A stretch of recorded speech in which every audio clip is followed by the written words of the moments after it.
Hey everybody, Tim here from Workshop 12, and we're back to take a look at some updates that we have done to the Nemesis R1 designs. So got the latest designs come in from Matt from ML24. We're going to take a look at those designs, see how we're going to break things down into different body panels, areas that we're going to still correct and make some changes on, and kind of work through all those different things. But we're getting really close to being able to create the actual body panels, or at least mock them up on the car to see how it's actually going to look in real life.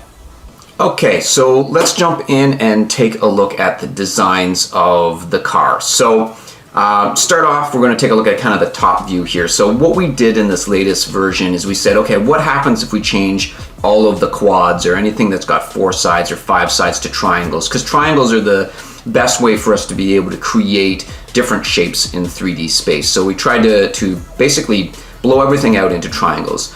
So we can see here from a top design, everything is in a triangle form, but we've got, I guess you would say, busy areas in the model when we do this. So triangles are kind of the most simple way of being able to do it, but at the same point, it's kind of difficult sometimes to be able to create a different aesthetic look based off those triangles. So looking at our top view here, we can see the car, we've got our floating panels, and in a lot of cases in different areas, you can't really tell the difference between when we had a quad or when we used a triangle.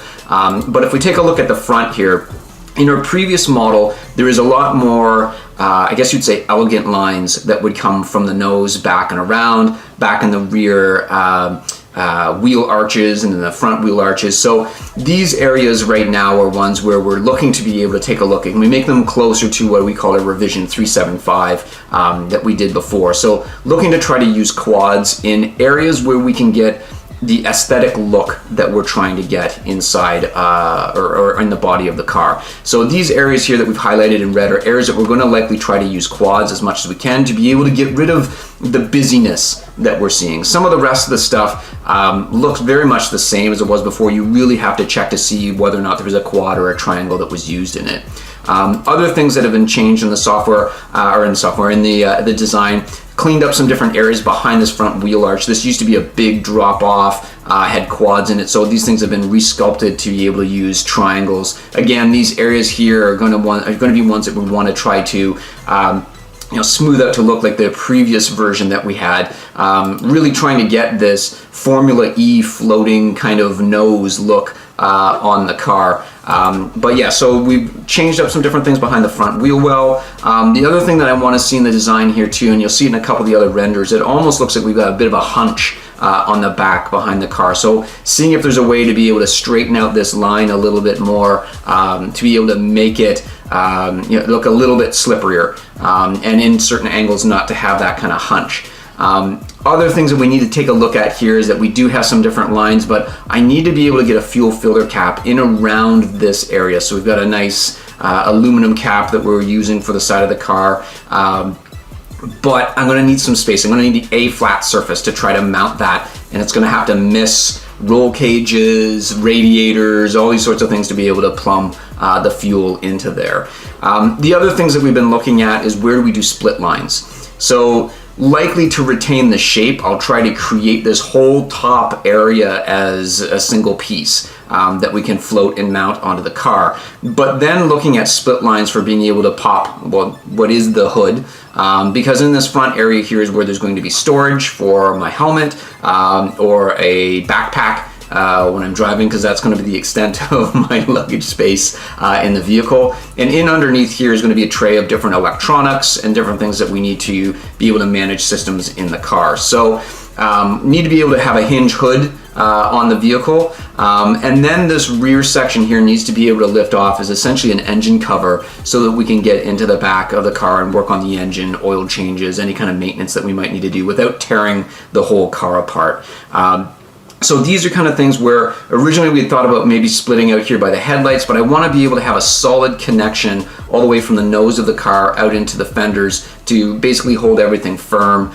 Don't really want that to be, a hood that goes all the way out. So we're playing with some of these different split lines and where we can actually put these on the car.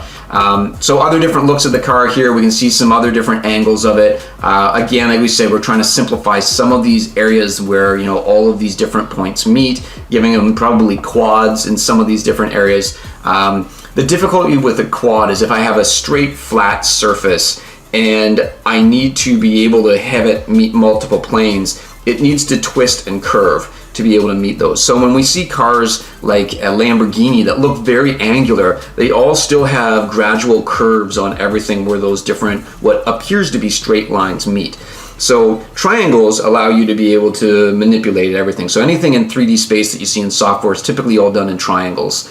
But the trick is, what material are we going to use to be able to, if we have a quad, if we need to be able to twist and bend it, is it pliable enough to be able to do so? Or is it thick and rigid that we can't make those bends happen? So things sometimes can be easier of mocking it out in cardboard, because cardboard is forgiving, it'll blend, it'll twist. But what about when we're using things like fiberglass? Can we make some sheets a little bit thinner so that we've got a bit of that flexibility in it, and others where we want it to be strong and rigid, and make those a little bit thicker? So the overall plan that we're doing for the car is I'm going to be making flat sheets of fiberglass. So creating essentially a mold on top of Lexan so I get a smooth surface of it.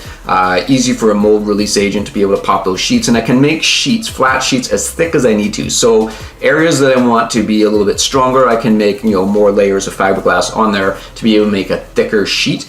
And then areas that I need a little bit more flex in, like a quad that we might find around some of these areas that we need to shape, I can make a little bit thinner that allows us to be able to twist and bend and move that to be able to make those shapes meet up based off of those different radiuses.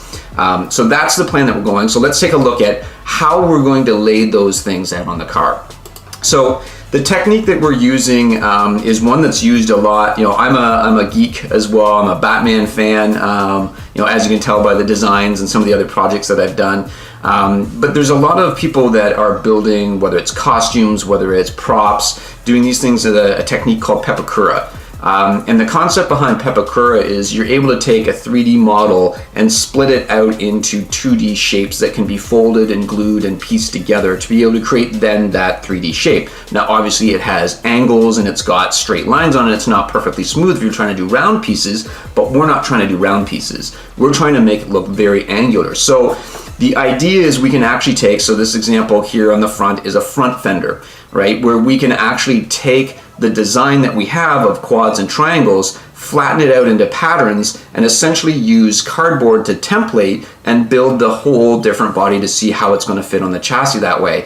Use those templates then to transfer onto those flat fiberglass sheets, cut those fiberglass sheets, tape them together the exact same way that we would tape together the cardboard, and from the underside basically seal them together with another couple layers of fiberglass. So that gives us nice straight edges where everything meets. The resin essentially fills in those gaps, and then we can peel the tape off when we're done. And of course there's lots of body work to be able to get all those different angles, but it gives us a way that we can construct these different panels from flat different shapes.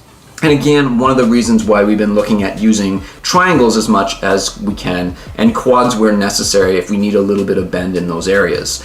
So this is an example of a fender. If we take a look at the rear fender, this is how a rear fender kind of is in 3D space. It folds out, and then we've got essentially kind of patterns and tabs, and how do we make these different things move together. So essentially all these different lines that meet are going to then be taped together to be able to create probably a mock-up out of probably a corrugated plastic cardboard that I'm going to do, like a signboard that we can use. It's got a little bit of a thickness and rigidity to it, but it can also bend and flex a little bit.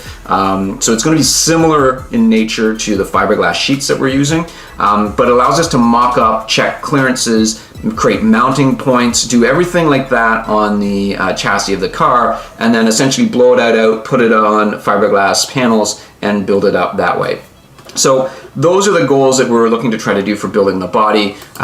Here's another quick view of the rear angle of the car, and as you can see all these different flat panel sections. I'm not excited about the body work, about being able to get these meat lines to be nice and crisp. That is not going to be fun.